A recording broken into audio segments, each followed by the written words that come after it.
Je disais, les profs de la Seine-Saint-Denis sont en grève maintenant, en grève très fortement mobilisée. Ce n'est pas nécessairement la grève tous les jours. Parfois, c'est la grève, ensuite c'est collège mort, etc. Mais en tout cas, ils sont mobilisés jour et nuit depuis maintenant un mois, avec, je l'ai dit, le soutien impressionnant des parents. Ça se concentre sur deux revendications qui ne sont pas propres à la Seine-Saint-Denis. Ils demandent un plan d'urgence. Ils ont chiffré les besoins. Ils exigent 5000 postes de profs, 2200 postes d'AESH et d'assistants d'éducation, 175 postes de conseillers principaux d'éducation. J'énumère pas tout, mais en tout cas, ça correspond à ce qui manque dans les établissements scolaires de la Seine-Saint-Denis. Et ils exigent le retrait pur et simple, j'aurai l'occasion d'y revenir bien évidemment, du choc des savoirs. Alors, tu as parfaitement raison de le dire, ces revendications, ce sont celles du 93, mais tout le monde a bien compris qu'elles ont, ces revendications, une portée nationale. Et ce sont celles, en réalité, de l'ensemble des profs de ce pays et de l'ensemble des parents d'élèves de ce pays. Donc, c'est là-dessus, c'est de cela, bien évidemment, dont je vais parler ce soir. Mais avant de rentrer dans le vif du sujet sur la question de l'école, je vais quand même dire quelques mots sur la situation dans laquelle nous sommes, qui est quand même une situation à bien des égards particulièrement préoccupante, pour ne pas dire angoissante, parce que, chers amis, tout de même, on est dans une situation où maintenant, depuis 5 mois, un génocide a lieu en Palestine, un génocide a lieu à Gaza. Je ne vais pas ici reprendre l'énumération morbide des victimes, d'autant plus qu'il est à l'étape actuelle très difficile de dénombrer précisément les victimes des bombardements de l'armée israélienne sur Gaza. On sait que ça se chiffre, le nombre de victimes se monte à plusieurs dizaines de milliers. Et au bombardement s'ajoute le fait qu'Israël et que le gouvernement Netanyahou utilisent aujourd'hui une autre arme de guerre, l'arme de la famine. Moi, je n'ai pas peur de le dire. Alors, je sais qu'à chaque fois qu'on le dit, ça nous vaut quantité d'attaques. J'aurai l'occasion d'y revenir. Mais ce que le gouvernement Netanyahou et ce qu'Israël fait subir à la population de Gaza aujourd'hui, et que personne ne peut ignorer, cette situation est comparable en tout point à ce qui a été imposé aux Juifs à partir de 1942 dans le ghetto de Varsovie. Oui, il y a une volonté d'exterminer une population entière et de contraindre les rescapés par la terreur à fuir pour, en quelque sorte, terminer le travail et terminer ce que les Palestiniens appellent la Nakba, qui a commencé, non pas le 7 octobre dernier, mais qui a commencé il y a 75 ans. C'est à cela même qu'on assiste aujourd'hui même. Et je le disais à l'instant, personne ne peut dire « nous ne savons pas ». Ça fait 5 mois que ça dure. Les images qui nous parviennent de Gaza sont absolument insoutenables. On en voit peu ici en France parce que les médias français au service de ceux qui sont au pouvoir ne les rediffusent qu'en toute petite partie quand ils en parlent. Néanmoins, il y a quand même un certain nombre de nouvelles et d'informations qui filtrent et elles sont toutes absolument terrifiantes. Et face à cela, il faut dire les choses telles qu'elles sont. Ce gouvernement, le gouvernement d'Emmanuel Macron, non seulement laisse faire, mais est complice. Vous avez vu qu'hier, le Conseil de sécurité des Nations Unies a adopté, au bout de 5 mois, il leur aura fallu 5 mois pour cela, a adopté une résolution se prononçant pour le cessez-le-feu. Résolution qui est passée parce que les États-Unis se sont abstenus. Ils n'ont pas voulu aller jusqu'au vote pour.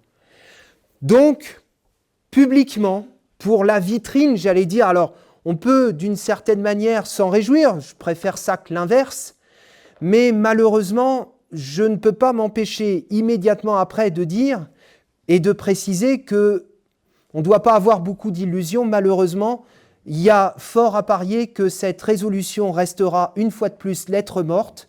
Les Palestiniens sont bien placés pour savoir ce que valent les résolutions de l'ONU.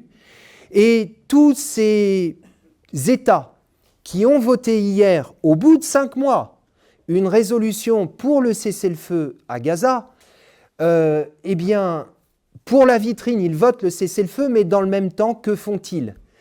Les États-Unis restent, à ce jour, le premier exportateur d'armes et de munitions extrêmement sophistiquées en direction d'Israël, lui permettant d'accomplir son œuvre d'extermination du peuple de Gaza. Mais la France n'est pas en reste. On a donc appris qu'hier, la France, le gouvernement français, qui n'a pas manqué bien évidemment de communiquer sur cet aspect, avait voté la résolution pour le cessez-le-feu. Ce matin, qu'apprend-on ? On apprend notamment par des médias indépendants comme Disclose, un site de médias indépendants, on apprend qu'une entreprise française a vendu dans la dernière période 100 000 munitions, des composants permettant de rentrer dans la fabrication de munitions de mitrailleuses qui servent, eh bien, ni plus ni moins qu'à tuer des femmes, des enfants, des hommes, des civils innocents à Gaza. Donc pour la vitrine, on vote la résolution de cessez-le-feu, mais pendant ce temps, les affaires continuent. Les affaires continuent et d'ailleurs, j'attire votre attention, d'ailleurs j'ai vu que les députés LFI, aujourd'hui, moi j'étais dans le train, mais ont accroché et ont alpagué le gouvernement sur cette question en disant, en particulier au ministre de la Défense, Sébastien Lecornu, je reparlerai de lui tout à l'heure, en disant à Sébastien Lecornu, nous vous avions interrogé il y a quelques semaines pour vous demander si la France livrait des munitions à Israël. Vous nous aviez répondu que la France ne livrait pas d'armes, ne livrait pas de munitions à Israël. Nous savions que c'était faux, nous avons la preuve aujourd'hui que tout cela n'était que mensonge. Dans les manifestations qui ont lieu maintenant depuis des mois, je vous rappelle que les premières étaient interdites, petite parenthèse, j'ai vu hier, est ressortie une vidéo d'un des soutiens de la tête de liste, Raphaël Glucksmann, c'est de lui dont je parle, de la tête de liste PS aux européennes. Celle dont je parle, c'est Carole Delga, la présidente PS de la région Occitanie. Elle disait quelques jours, c'était en octobre, elle disait « Les manifestations pro-palestiniennes doivent être interdites ». Et effectivement, pendant des semaines, nous avons manifesté en bravant les interdictions. Dans toutes les manifestations auxquelles on participe depuis maintenant des mois et des mois, le slogan qui revient en permanence, c'est « Israël assassin, Macron complice ». Eh bien oui, les faits sont là. Le gouvernement Netanyahou est un gouvernement génocidaire et le gouvernement en place aujourd'hui dans ce pays est complice du génocide en cours. C'est vrai, il est impossible, je pense, d'aborder la situation dans laquelle nous sommes sans partir de cela parce que, alors je sais que ça en fait, tous nos adversaires, et ils sont nombreux, c'est peu de le dire. Moi, je suis très fier d'appartenir à la seule formation politique qui a refusé, peu de temps après le 7 octobre, d'applaudir et d'approuver par acclamation, debout dans l'hémicycle, le soutien inconditionnel à Israël. Les faits, aujourd'hui, nous donnent raison. Toutes les autres forces politiques se sont levées pour acclamer la présidente de l'Assemblée nationale qui nous demandait d'approuver par acclamation le soutien inconditionnel à Israël. Voilà, donc je donne ces éléments parce que je pense que ça permet de caractériser l'ambiance, et pas que l'ambiance, les orientations de ceux qui nous gouvernent. Mais bien évidemment, il est impossible d'évoquer la situation sans évoquer ce qui se passe aujourd'hui en Ukraine et sans évoquer les choix faits par ce gouvernement, faits par Macron, s'agissant de l'Ukraine. Ça fait 2 ans maintenant que le conflit meurtrier déchire et déchiquette littéralement cette région de l'Europe et déchiquette l'Ukraine. Après la décision prise par Poutine d'envoyer son armée semer la dévastation et le chaos en Ukraine. Au moment où on parle des deux côtés, du côté ukrainien, bien évidemment, mais aussi du côté russe, le nombre de victimes se monte à des centaines de milliers.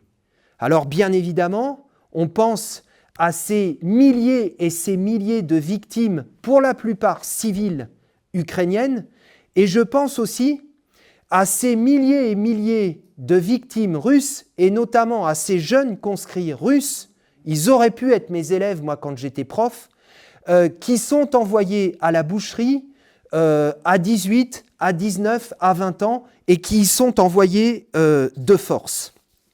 Et encore une fois, ça fait 2 ans que ça dure, ça fait 2 ans que la guerre dure, et il faut le dire, tous, et quand je dis tous, c'est vraiment tous, Poutine bien sûr, mais Zelensky également, mais l'OTAN, mais l'Union européenne et les chefs d'État qui composent l'Union européenne et qui composent l'OTAN, je parle de Biden, je parle de Macron, de Scholz, de Rishi Sunak, le Britannique, tous s'emploient, d'un côté comme de l'autre, à faire en sorte que la guerre dure.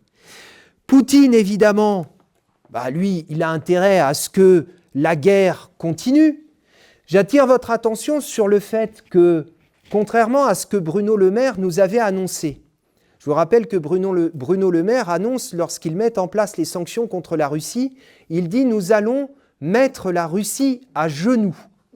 Alors, les sanctions frappent le peuple russe. Ça, c'est une évidence.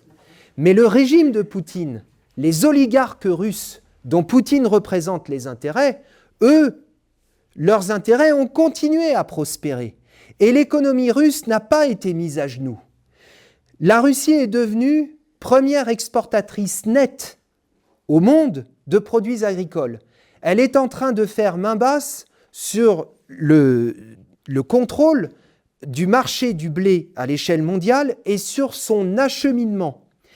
La France est aujourd'hui, continue à exporter des quantités colossales.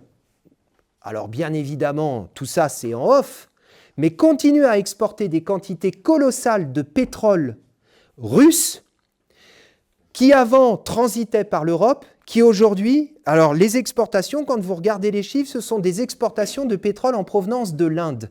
L'Inde ne produit pas de pétrole. À votre avis, d'où vient le pétrole que l'Inde ensuite met sur le marché? Il vient directement de Russie. Donc ils ont contourné.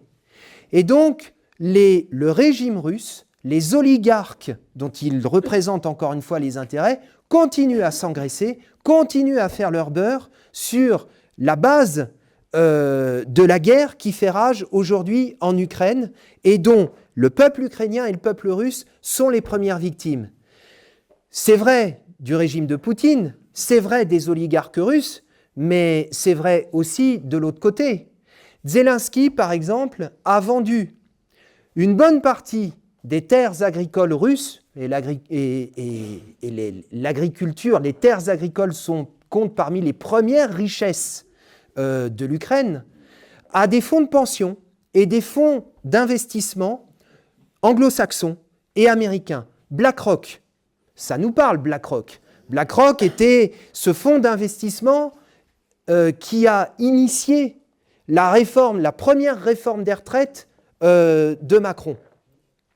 Eh bien, ce fonds d'investissement, avec la multinationale Monsanto, les deux ont fait main basse sur des milliers et des milliers de kilomètres carrés de terres arables et de terres agricoles, productrices de blé essentiellement, en Ukraine. Mais la concurrence fait rage également pour faire main basse sur les terres rares dont le sol ukrainien regorge, sur ces minerais rares qui rentrent dans la composition des batteries pour les voitures électriques, etc., etc. Donc, pendant que les peuples crèvent, les grands groupes, eux, s'enrichissent et s'engraissent. J'attire votre attention sur le fait que la France vient de passer récemment deuxième exportatrice au niveau mondial d'armes et de munitions. Et Sébastien Lecornu, le ministre de la Défense, le même qui a dit froidement aux députés de la France insoumise, puisqu'on était les seuls à l'interroger sur ce sujet, que la France ne vendait pas de munitions à Israël. Le même, par contre, ne s'est pas gêné pour dire, c'était en décembre dernier, il faut oser le dire, la guerre en Ukraine est une opportunité pour l'industrie française. On n'en doutait pas, mais c'est lui qui le dit. Donc, bon. Donc tous ces gens-là, en réalité, j'insiste sur une formule que j'ai utilisée tout à l'heure, ils ont intérêt à ce que la guerre dure. Et ils se préparent. Ils se préparent à la suite. Vous avez tous entendu comme moi les déclarations de Macron, mais il ne se contente pas de déclarations. Il ne se contente pas de dire qu'il va falloir envoyer des troupes. D'ailleurs, il commence déjà à le faire. Il y avait un article dans Le Monde l'autre jour qui était consacré à un régiment installé à Brive-la-Gaillarde. Et ce reportage en pleine page du Monde montrait comment ce régiment se préparait à aller à l'Est, de l'Europe. Et je sais que la Légion étrangère, par exemple, a envoyé la quasi-totalité de ses effectifs implantés à Nîmes, en Roumanie et en Pologne. Donc, tous se préparent. D'ailleurs, tous se vantent d'avoir augmenté, la dernière déclaration de Lecornu, c'est celle-là, nous avons considérablement augmenté les productions d'obus français. Et une usine franco-allemande vient de s'installer en Ukraine pour fournir plus de munitions, fournir plus d'armes, réparer le matériel défectueux, etc. etc. Donc il n'a pas tort quand il dit que l'industrie française il voit dans cette guerre une opportunité. Il donne d'une certaine manière la vérité des prix. Donc il se prépare et ces gens-là nous conduisent au pire. Mais dans le même temps où Macron, accueillant Zelensky sur le perron de l'Élysée, est fier d'annoncer qu'en quelques minutes seulement, parce que pour ça il leur faut quelques minutes seulement, il débloque 3 milliards d'euros. Dans le même temps, c'était dans les jours qui ont suivi, Bruno Le Maire nous dit « On ne peut pas continuer comme ça, la dette de l'État, la dette de la France, la dette du pays explose. Les déficits publics battent des records. » Et c'est vrai que le même qui nous annonçait il y a quelque temps que le déficit public serait en dessous de la barre des 5%, finalement, il est à 5,6%. Alors, il nous annonce en définitive qu'il va nous saigner à blanc. C'est ça qu'il nous annonce.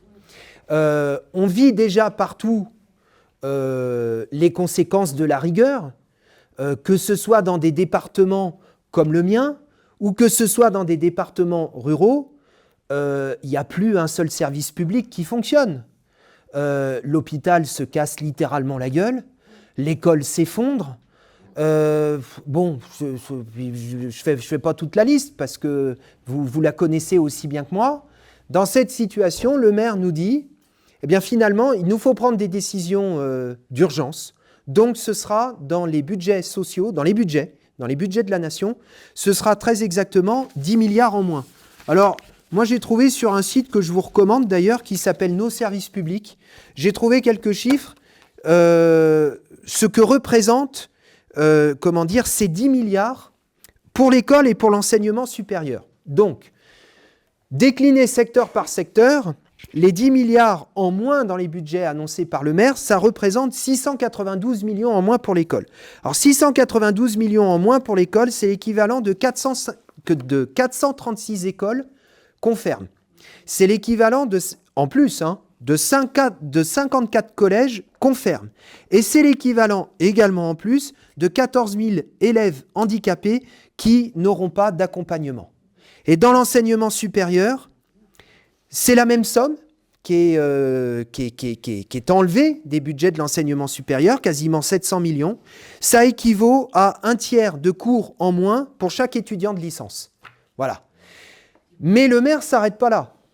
Les 10 milliards, ça ne suffit pas. Le prochain, ce ne sera pas 10 milliards, mais ce sera 20 milliards. Et il dit déjà que les dépenses sociales, eh bien, il faudra taper dedans. Donc, mettez ces chiffres en rapport les uns avec les autres et vous avez la réalité crue de la politique de ce gouvernement. 3 milliards pour la guerre, il n'y a pas de problème, en quelques secondes, ils vous les trouvent.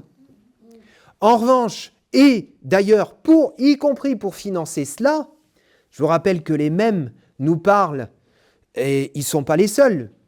Je vais encore lui taper dessus, mais Glucksmann n'est pas en reste, puisque lui, il double en permanence Macron sur sa droite, et il demande en permanence à corps et à cri que soit installée et imposée dans ce pays l'économie de guerre. Donc pour cet effort de guerre, eh bien dans le même temps, et pour que les grands groupes continuent à verser généreusement leurs dividendes à leurs actionnaires, eh bien il faudrait sabrer toujours plus dans les budgets. Donc quand je dis qu'ils veulent nous saigner à blanc, c'est pas qu'une formule, hein. Parce que qu'est-ce qui restera? Pour ne prendre que les services publics qui sont à l'os, vous enlevez ce qui est annoncé, je ne sais pas ce qui, au bout du compte, va rester.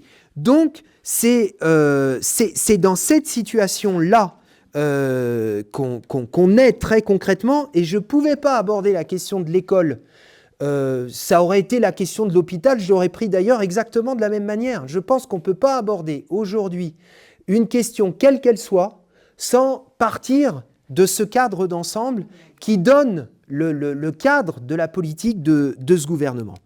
Alors, le titre de cette réunion, c'est « L'école en danger ».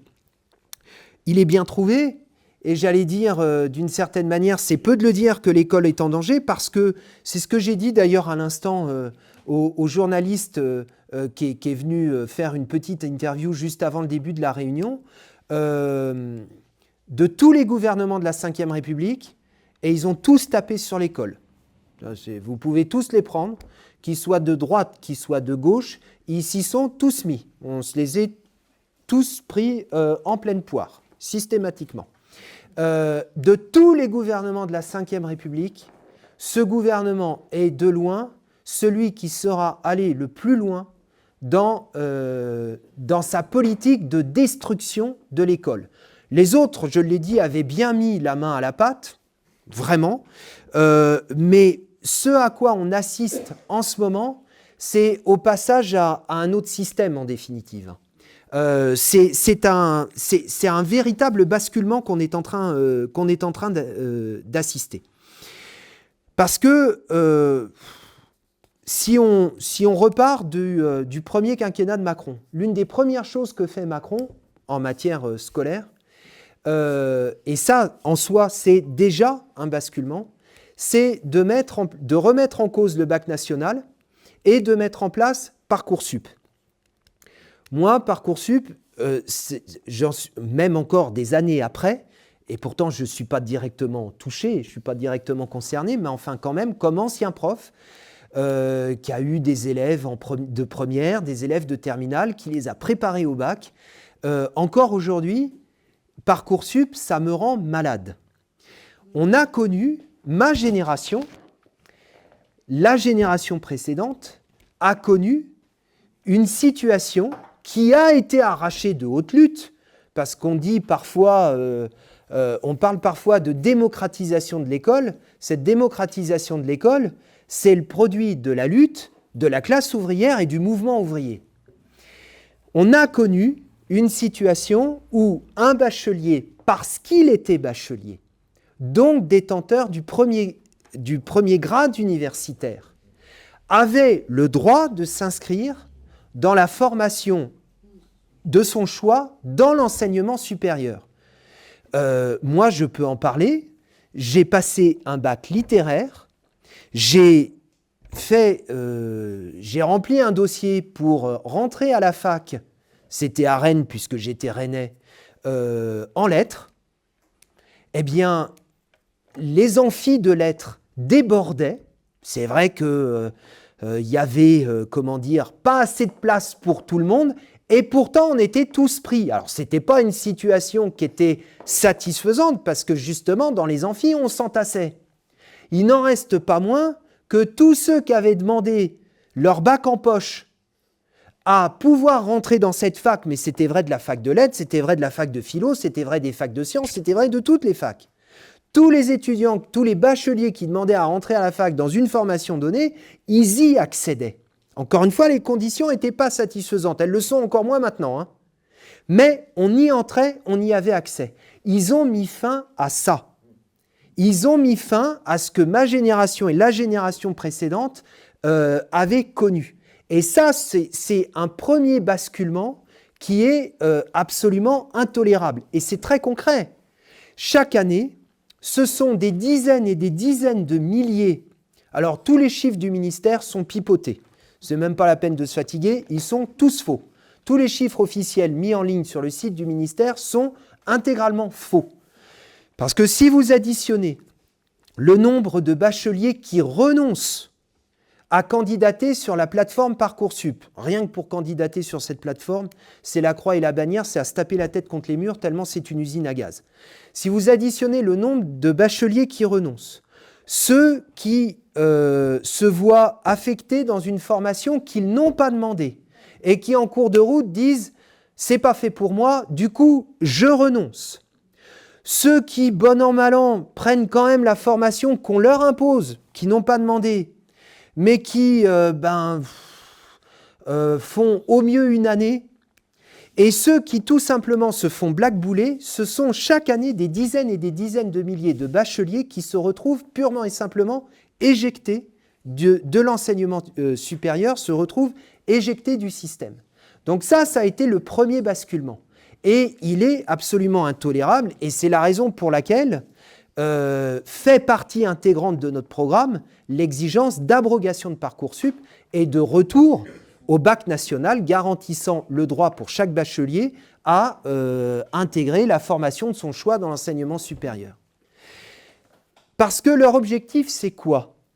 C'est de vider les universités, d'en éjecter le plus possible. Je redévelopperai ce point-là tout à l'heure parce qu'il faut aller jusqu'aux racines du problème, parce qu'il faudra bien répondre à la question pourquoi ils font ça. Mais en tout état de cause, et c'est pas propre à ce gouvernement, hein. Déjà De Gaulle, avant 68, ça lui a coûté cher, même si la grève générale de 68 n'a pas été déclenchée que par cela, elle a été déclenchée aussi par les attaques contre la Sécu, mais déjà De Gaulle avant 68 disait il y a trop d'étudiants à l'université. Macron pense exactement la même chose. Et donc il faut vider les universités. C'est pour ça qu'ils ont fait Parcoursup, pas pour autre chose. Et ça bénéficie d'ailleurs très largement aux formations privées qui, sur cette base, prospèrent. J'attire votre attention sur une chose. Muriel Pénicaud, on a un peu oublié qui c'est, parce que fort heureusement d'ailleurs pour nous, on en entend beaucoup moins parler, mais c'est quand même celle qui met en place, dans la continuité de la réforme El Khomri qui avait bien préparé le terrain, parce que rappelons quand même que tous ces gens-là viennent du quinquennat de Hollande, hein. Macron n'était rien d'autre qu'un conseiller de Hollande.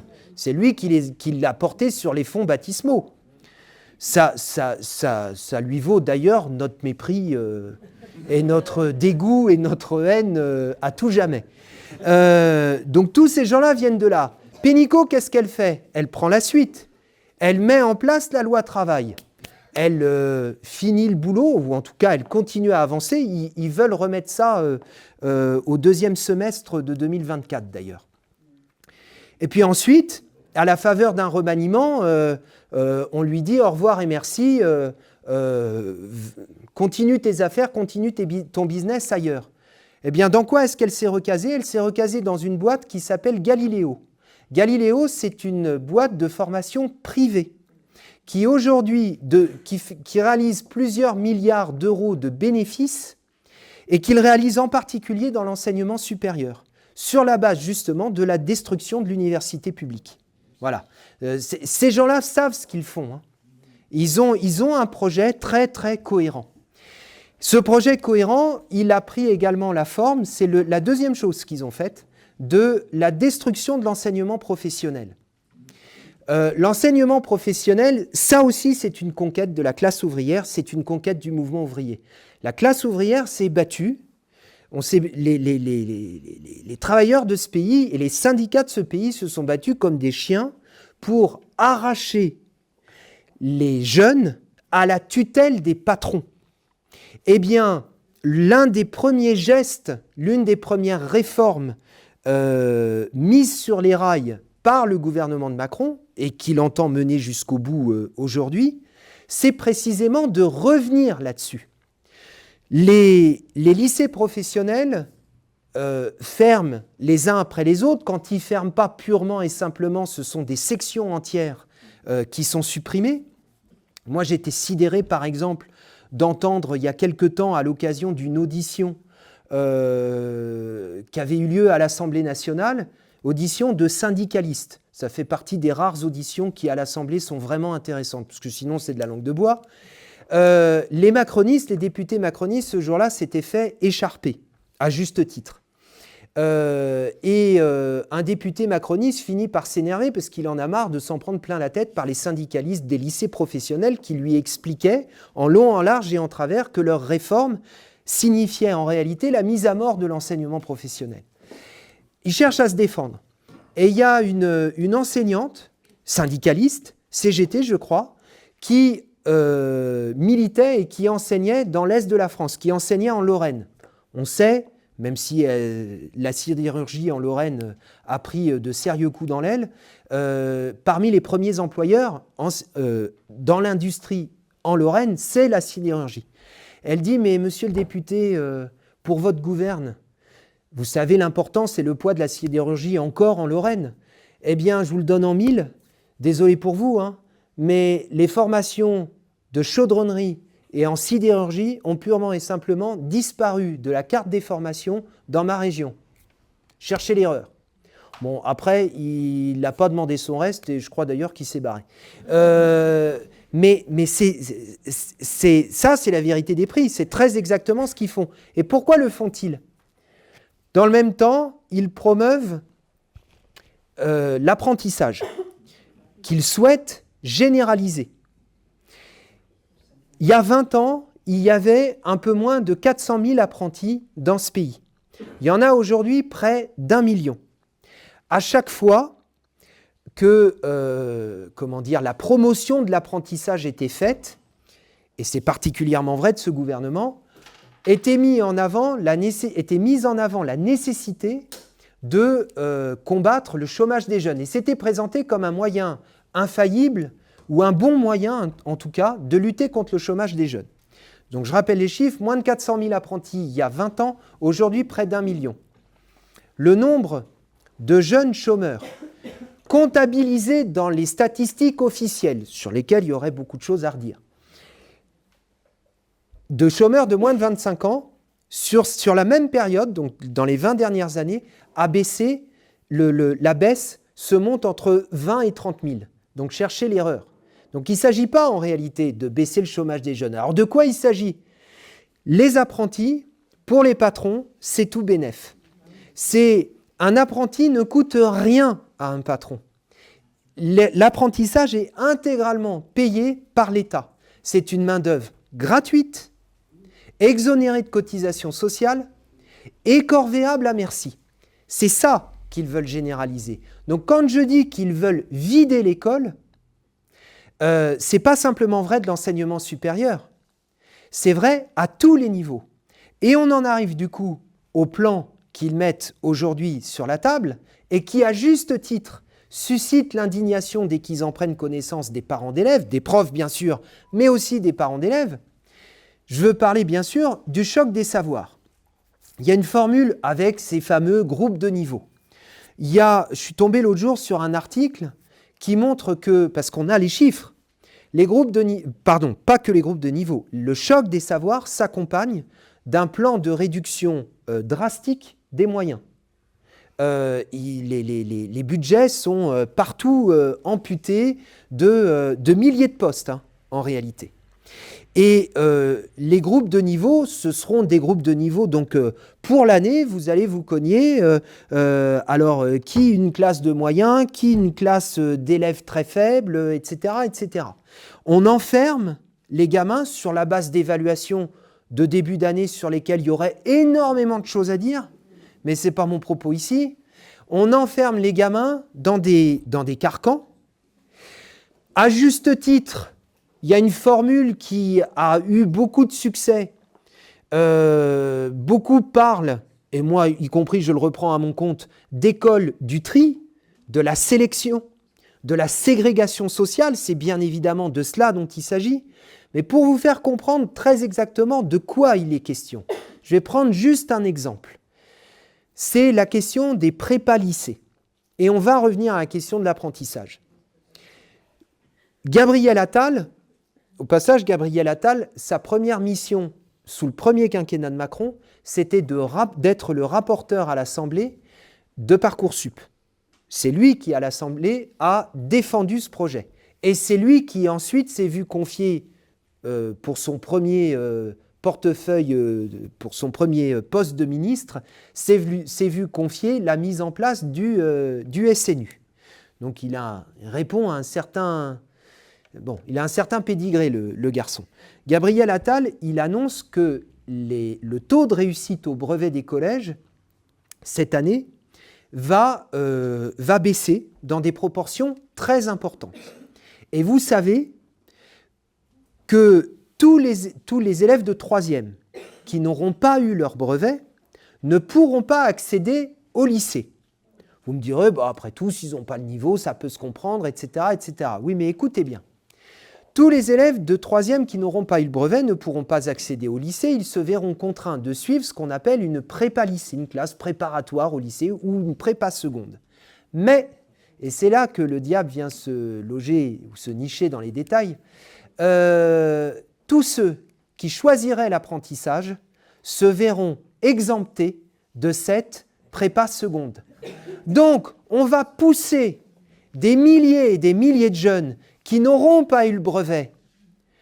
Mais par ailleurs, ils n'auront pas eu le brevet.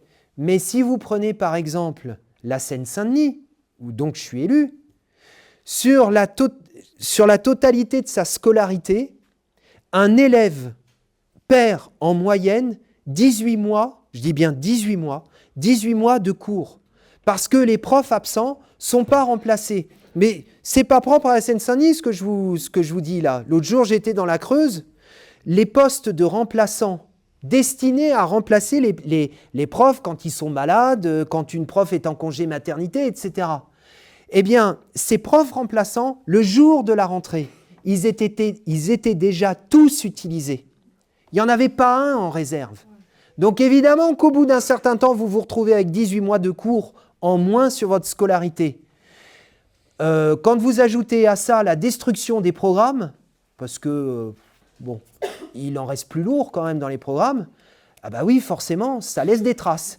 Et ça laisse des traces en particulier sur les milieux les plus populaires et les plus défavorisés.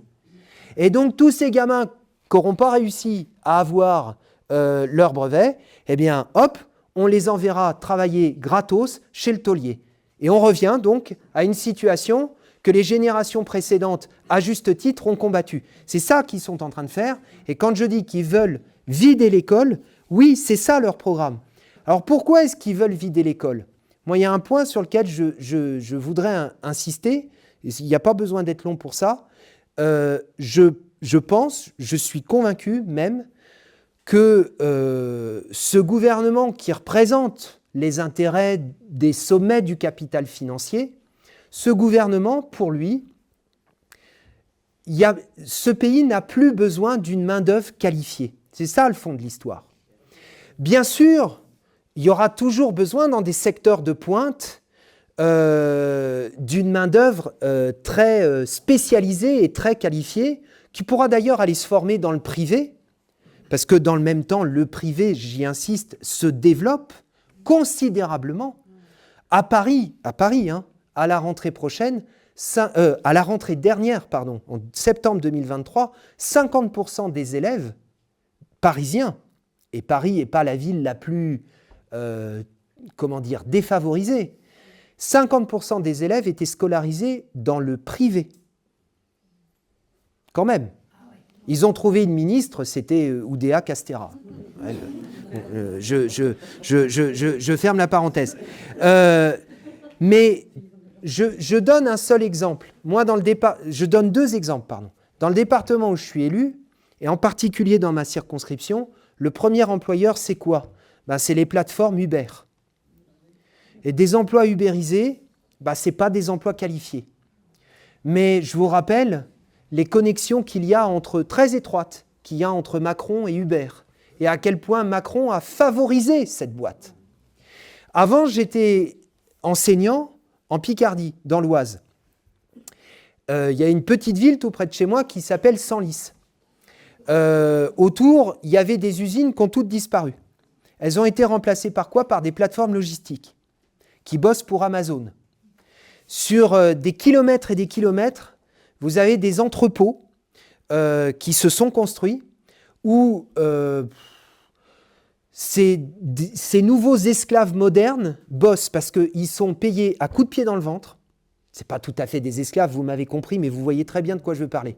Ils sont payés à coups de pied dans le ventre. À 35 ans, ils sont cuits, tellement les conditions de travail qui leur sont imposées sont insupportables. Eh bien, de la même manière, et tout l'emploi salarié qui restait dans cette région, tout le reste a disparu. C'est ça qui reste.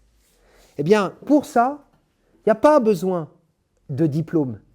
Vous voyez ce que je veux dire? C'est ceux qui favorisent cette économie-là, et oui, on retourne au 19e siècle, absolument. Ceux qui favorisent cette économie-là, ce sont les mêmes qui imposent à l'école les politiques que je suis en train de vous décrire. C'est pour ça, c'est pour les biens des patrons d'Amazon, des plateformes Uber, qu'il faut vider l'école et qu'on considère que les diplômes doivent être détruits. C'est ça leur programme et c'est ça qu'ils sont en train de faire, c'est ça qu'ils sont en train de réaliser aujourd'hui. Alors j'arrive plus ou moins à la fin, donc je regarde quand même mes tac. J'ai parlé du privé rapidos, mais oui, et quand même sur le privé, je reviens à un truc. Je suis tombé parce que les camarades m'ont envoyé pas mal de documentation sur ce qui se passe. Je n'ai pas pu parler, en plus vous le direz dans vos interventions, parce que vous connaissez beaucoup mieux le département que moi par définition. Mais il y a un truc qui m'a frappé. Il y a une école privée hors contrat qui s'est montée dans le département. J'en ai oublié le nom, évidemment. École privée hors contrat confessionnelle. Eh bien, je vous prie de croire que eux, ils ont tout compris. Hein. Parce que quand on parle de destruction de l'école, eh bien, les règles dans cette école qu'il faut évidemment pouvoir se payer, j'ignore le prix de l'inscription, mais il faut pouvoir se le payer. Les classes, c'est pas plus de 8 élèves. C'est 8 élèves par classe.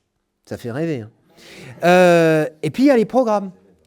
Programmes de maths qui s'appliquent aux élèves de cette école hors contrat. Et il faut qu'elle soit hors contrat pour pouvoir mettre en place ces programmes. Et ceux d'avant 1985, ceux que moi j'ai connus. J'ai tout oublié, mais ça c'est une autre affaire. Pour les programmes de français et pour les programmes d'histoire, même chose. Donc eux, ils ont, si je puis dire, ils n'ont pas perdu le nord. Hein. Et vous inquiétez pas, il y a un certain nombre de gens qui se disent pour le bien de nos enfants, c'est ça qu'il leur faut, et nous on mettra, parce qu'on le peut, la main au portefeuille pour qu'ils puissent avoir accédé à cette instruction. Le problème, c'est que le plus grand nombre, eux, ce à quoi ils auront droit, c'est aux 18 mois de cours en moins dans leur scolarité. Voilà, donc c'est ça la réalité de leur politique, mais comme dans le même temps, ils savent que la population de ce pays n'est pas très docile, comme dans le même temps, ils savent que la jeunesse non plus n'est pas docile. On ne vit pas dans n'importe quel pays. Hein. Il y a quelques années, je vous rappelle que Macron prend le pouvoir en 2017. Un an et demi après, c'est les gilets jaunes. Personne ne les a vus venir, mais Macron les a sentis passer.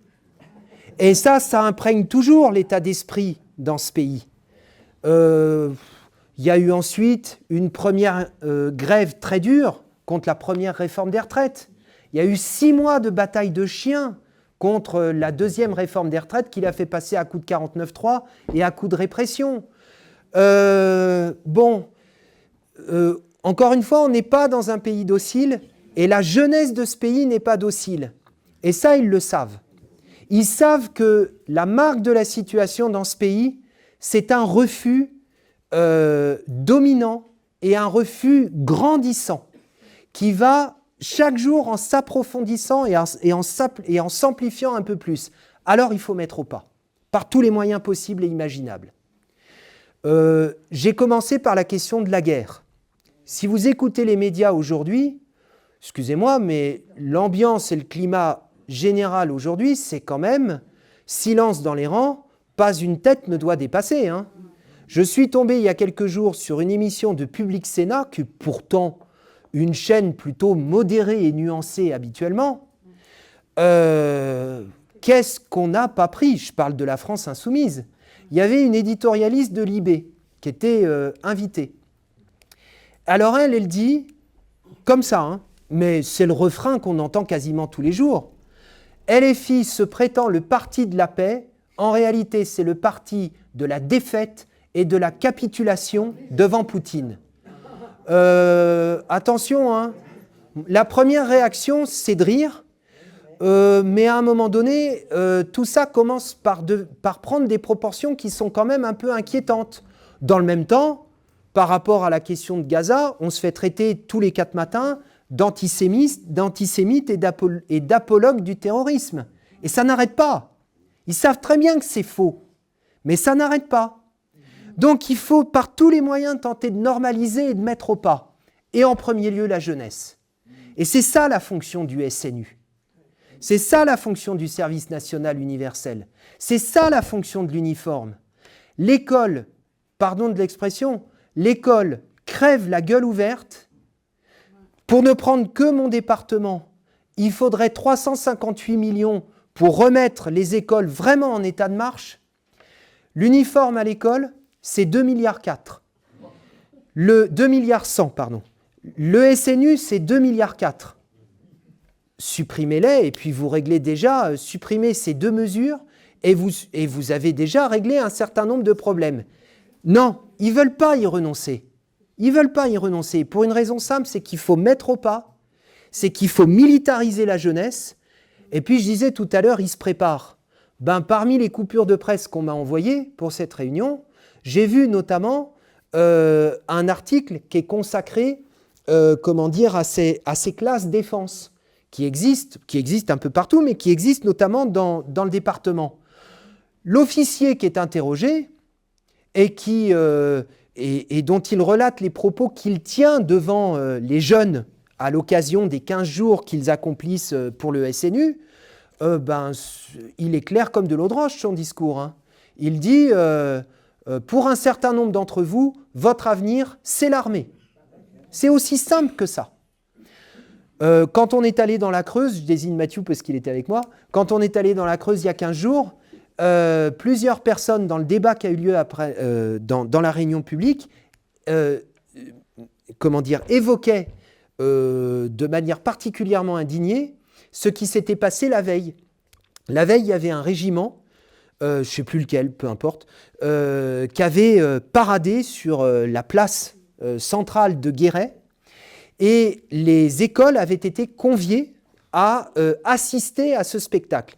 Tenez-vous bien, ils n'ont rien trouvé de mieux à faire que de remettre des armes, des pistolets mitrailleurs, à des gamins de 8 ans. Voilà. Et ils les ont fait poser, tout fiers, devant des caméras. Il y en a même qui se sont foutus à chialer parce qu'ils avaient les jetons. Bon. Et on comprend pourquoi. Surtout avec les images qu'on voit de partout, entre Gaza, l'Ukraine, etc., etc. C'est ça, ce qu'ils veulent faire. Mais ça, encore une fois, la population, même si le grand nombre n'est pas forcément conscient de comment le mécano se met en place, etc., par contre, tout le monde a bien conscience de où ils veulent nous emmener. Et ça, l'immense majorité, elle n'en veut pas. Et je termine sur la grève des profs du 93. La grève des profs du 93, les racines de cette grève, mais vous les trouvez partout. Hein. Vous les trouvez ici, vous les trouvez à Marseille, vous les trouvez à Lille, vous les trouvez absolument partout. Simplement, les profs dans le 93, ils ont dit quoi? Ils ont dit, bon, maintenant ça suffit. Ça fait des années que on va, qui à l'inspection d'académie, qui au rectorat, qui au ministère, à chaque fois, quand on est reçu, ce qui n'est pas fréquent, ce qui n'est pas si fréquent, c'est toujours le même mépris et les mêmes fins de non-recevoir. Donc cette année, on va faire autrement. Parce que là, franchement, on en a marre. Ils ont préparé le truc, ils ont établi leur cahier de revendications, méthode que, comme syndicaliste, là c'est l'ancien syndicaliste enseignant qui parle, on connaît bien. Et puis ils ont commencé à compiler ça. Et puis ils ont dit, bon ben maintenant, voilà, on a fait nos comptes, on a fait nos additions. C'est ce que je disais tout à l'heure, 5000 postes de profs qu'il nous faut. Ça paraît énorme, hein, mais c'est ça qu'il nous faut. Comme on sait qu'on ne va pas avoir de réponse, eh ben on va tout de suite leur lancer un ultimatum. Pas de moyens, pas de rentrée. La rentrée, pour eux, c'était le 26 février, juste après les congés de février. C'était le 26 février. Il n'y a pas eu de réponse à l'ultimatum. Eh ben, ils ont mis leurs menaces à exécution. Et le 26 février, la grève, dans les collèges en particulier, était quasi totale. Et ça fait un mois que ça dure. Alors je l'ai dit, ce n'est pas la grève tous les jours, mais ils s'organisent et ils sont massivement soutenus par les parents. Chers amis, chers camarades, cette question-là, encore une fois, elle est posée absolument partout. Je sais que mes camarades enseignants, ils se la posent.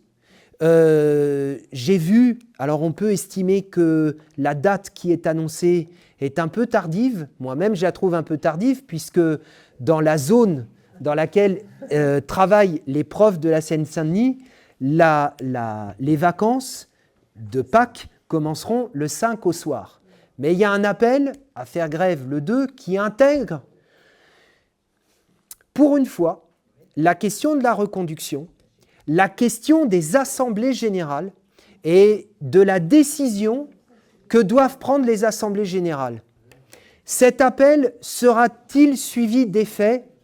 Personne, au moment où on parle, n'est en mesure de le dire, mais il y a une chose que je sais, c'est que faut jeter toutes nos forces dans la bataille pour que ça se traduise dans les faits et que ça prenne réalité, parce que de toute façon, ce gouvernement, à part le blocage effectif, je pense c'est pas au Parlement que ça va se régler. D'ailleurs, Belloubet a refusé de recevoir les députés du 93. Ils ont tous fait la même demande, on est 12. Elle a refusé de nous recevoir, ce qui d'ailleurs est une première. Hein. D'habitude, un député accède plutôt assez facilement au ministre. Là, même pas, mais que voulez-vous qu'elle nous dise ? À part circuler, il n'y a rien à voir. Ils enlèvent 10 milliards. Donc, à part le blocage, alors, je pense qu'il faut jeter toutes nos forces dans la bataille pour que ce blocage soit effectif. Et ils ont raison, les profs qui, partout, organisent des réunions avec les parents pour leur dire « allons-y tous ensemble ». Et généralement, d'ailleurs, quand ils le font, ils sont entendus. Je pense que c'est ça la tâche immédiate du moment. En tout cas, c'est ce à quoi on s'emploie. Donc voilà, comme j'ai énormément parlé, j'arrête ici.